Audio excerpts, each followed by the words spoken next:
Good morning. Probably won't have any viewers for this, but I'm going to take you around the Cold War Gallery at the National Museum of the United States Air Force. My name is Rich Snell. I'm a volunteer at the Air Force Museum. So, this is the beginning of the gallery. With our Canuck from our friends up north. Then come along to one of three F-86 Sabres that we have here in the Cold War Gallery. This one is a D model, the radome on the nose. Dennis the Menace here.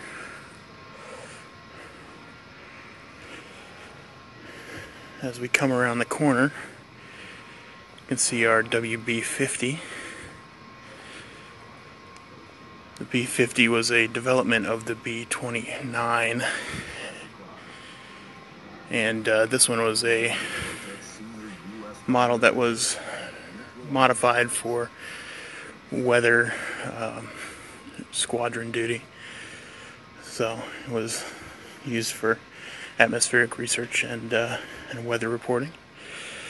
And behind the B-50 is the second of the F-86 Sabres. This one is an RF-86F. It's a version that was modified for photo reconnaissance. As you can see here, the blisters underneath the cockpit were for cameras. And the gun ports that you see here are painted on to make it look like it was armed, but it was not.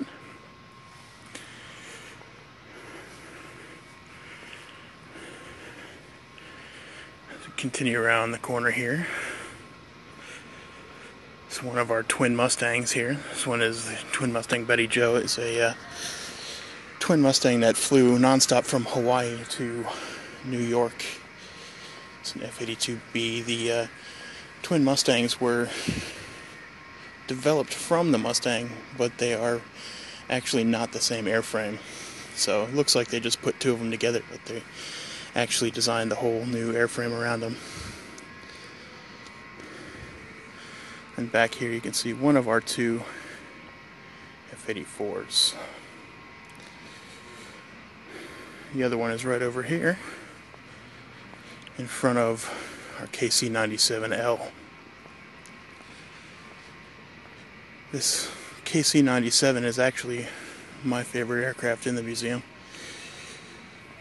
It's one of those aircraft that's underrated as far as what it meant to the United States Air Force.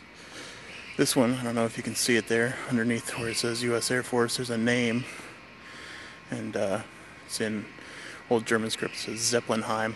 This particular aircraft flew in Europe during the Cold War, and Zeppelinheim is a town outside of Ramstein, I believe, and it was this aircraft was given the name of the town by the mayor of Zeppelinheim. So now the KC-97 is also a development of the B-29, just like the B-50 is. However,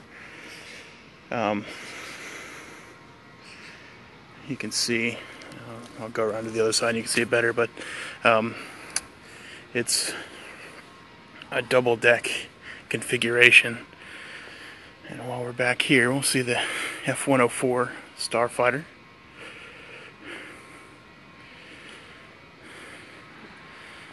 This is one of those iconic aircraft of the Cold War. And they flew with various nations, Germany in particular, up through the late 80s, early 90s. So here at the back end of the KC-97, you can see the refueling boom. It sticks all the way out here to the end.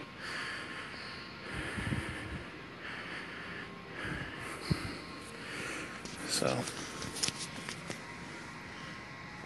KC-97 here on the other side. Here you can see a better shot of the double deck configuration here.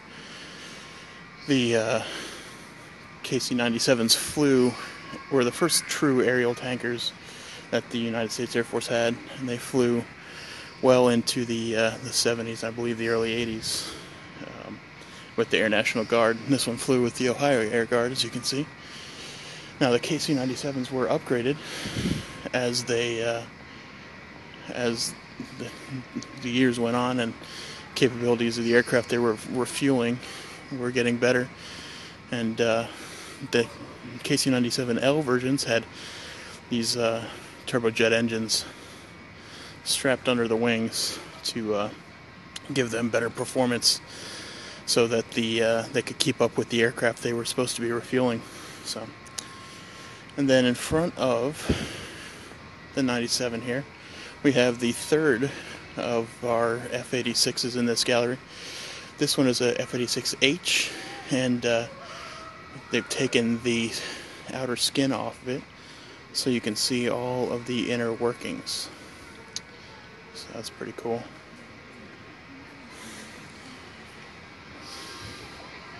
Then opposite here we have the B-58 Hustler.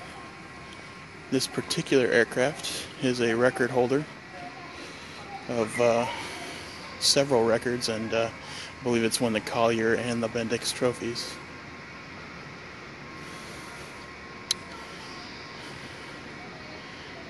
Now the B-58 Hustler is a unique aircraft in the way that it was designed. It doesn't actually have a bomb bay, but the bomb and extra fuel is carried in this pod underneath the fuselage. And it's in stark contrast to the B-36, which it sits right behind. Now the B-36 is an immense aircraft. It is the biggest in this gallery. Probably, I believe, the biggest in this museum. You can see the unique propeller configurations here in the back.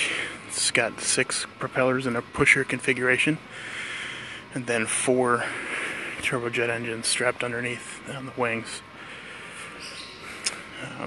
This particular aircraft, we can go underneath to see the bomb bay. So here we are in the bomb bay of the B-36 Peacemaker.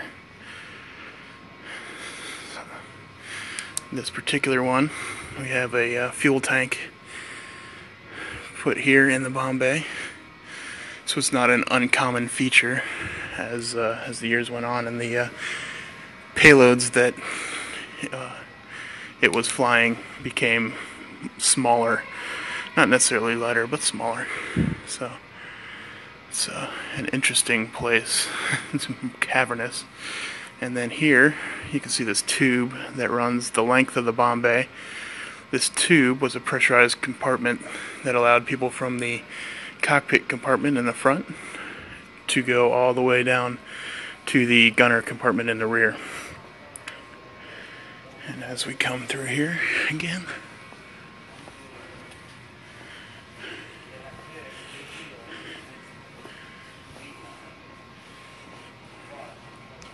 excuse me, morning.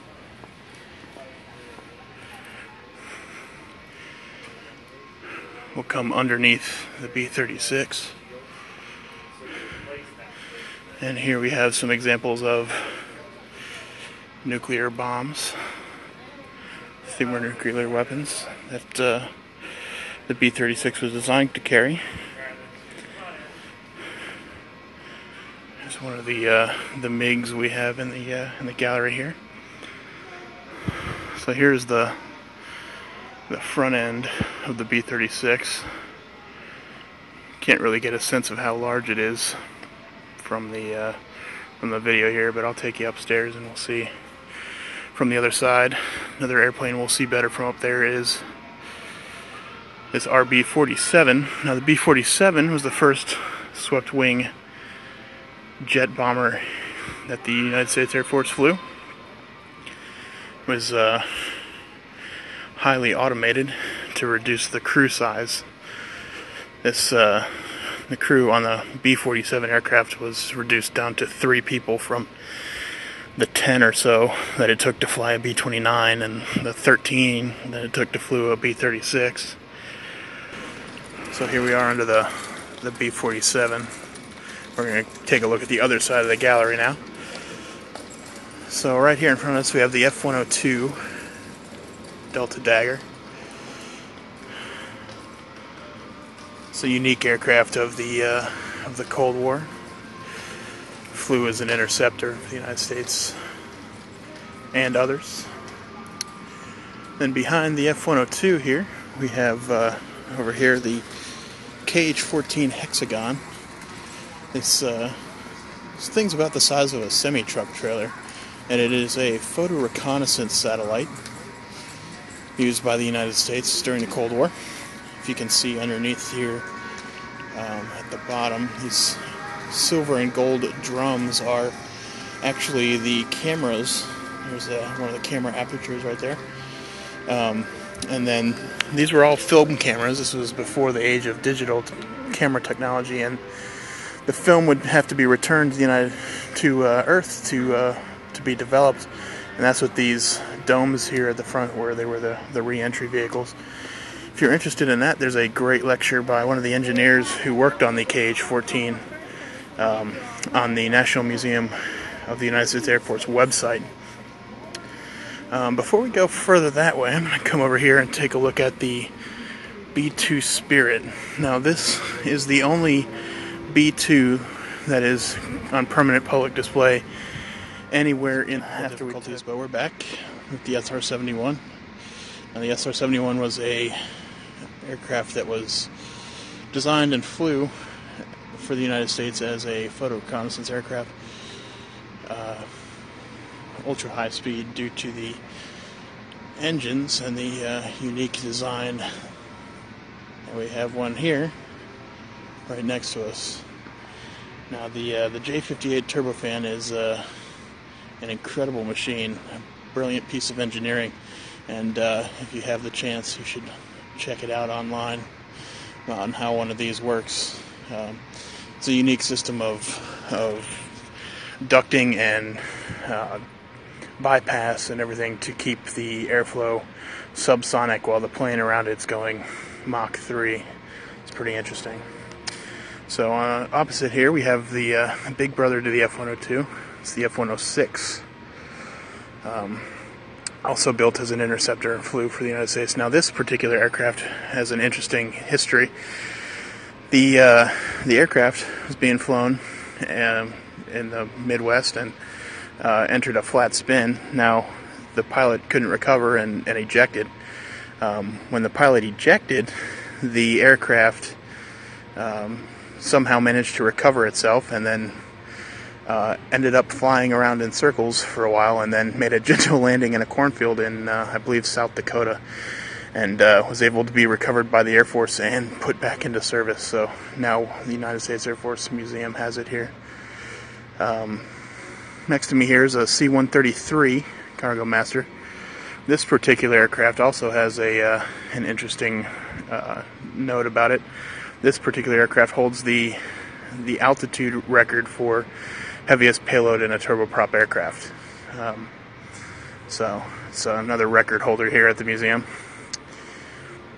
Next to us here we have our F-16. This one is painted as United States Air Force Thunderbirds aircraft. This one is an F-16A. The Thunderbirds right now currently are flying F-16Cs, so this is a earlier version of what the Air Force is using now. Here's a T-38. So this is a twin-place trainer built by Northrop. You might recognize it because these aircraft, actually the F-5 version of these aircraft, which was an export version built by Northrop, were actually used as the MiG-28 in Top Gun. So if you watch Top Gun, you might recognize this aircraft. And then next to me here is a B-1B. Now this is a Rockwell bomber built in the 80s. This one was developed from the B-1 supersonic bomber program. This one is the B version that was continued after it canceled. So I'll take you around the other side to see the front end later here. But I'm going to go back around here. If you can see back between the F-16 and the T-38, you can see nose art panels from B-52s. So, continue around here. Bear with me as we walk for a minute. So, if you can see hanging from the ceiling up top there, above the F-106 is a U-2 Dragon Lady. Very famous photo reconnaissance aircraft. And behind that we have our F-15.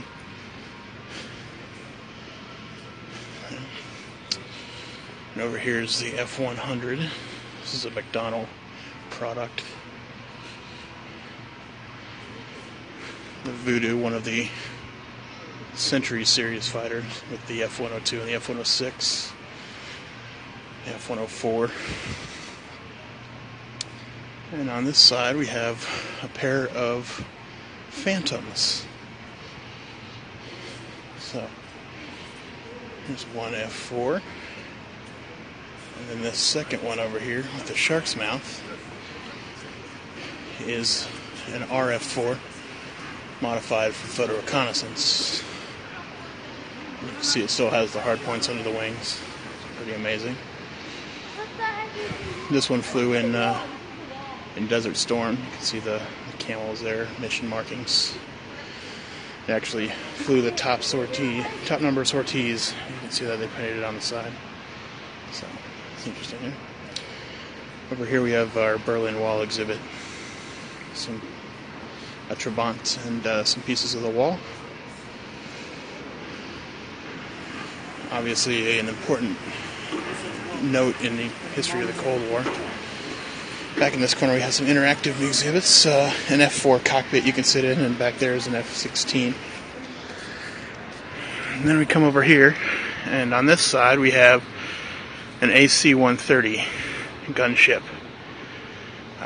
Obviously a modified C-130 airframe with a number of weapons on the side. The gunship concept was first flown by the DC-3, actually a C-47 modified with some miniguns, and those miniguns still are showing up on the 130 gunships as well.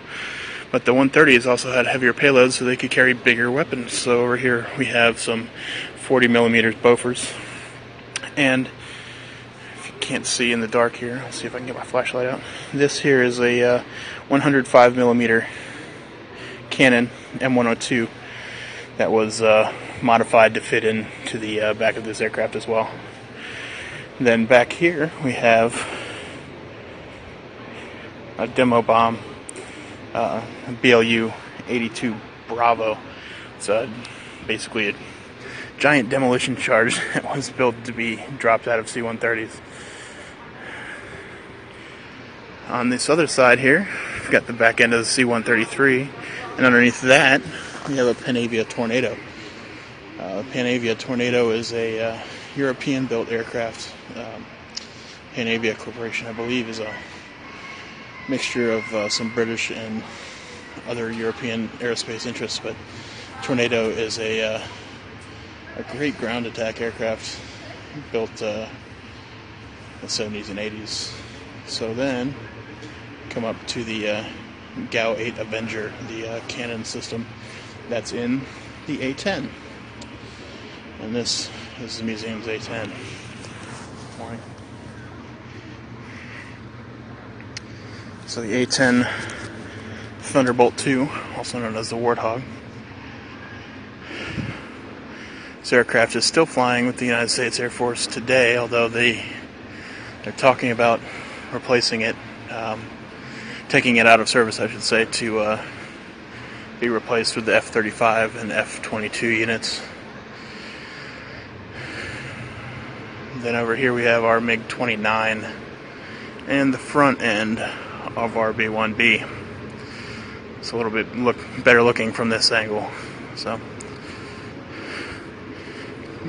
kind of see the size here. It's pretty large. Now these aircraft are extremely loud. Saw one flying at the Dayton Air Show a while back. Here's our MH-53. This particular airframe came to the museum after serving in Iraq and Afghanistan.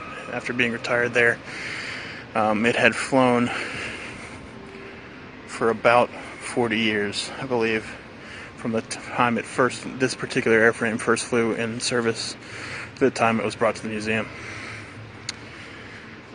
Large helicopter.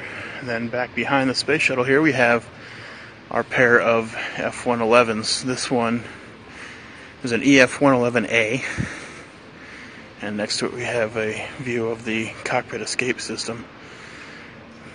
The F-111s had a unique situation for ejecting. The whole cockpit bathtub would eject instead of the individual seats. Well, that's what ejects. The pilot has to bail out. So, then over on this side, we have another F-111.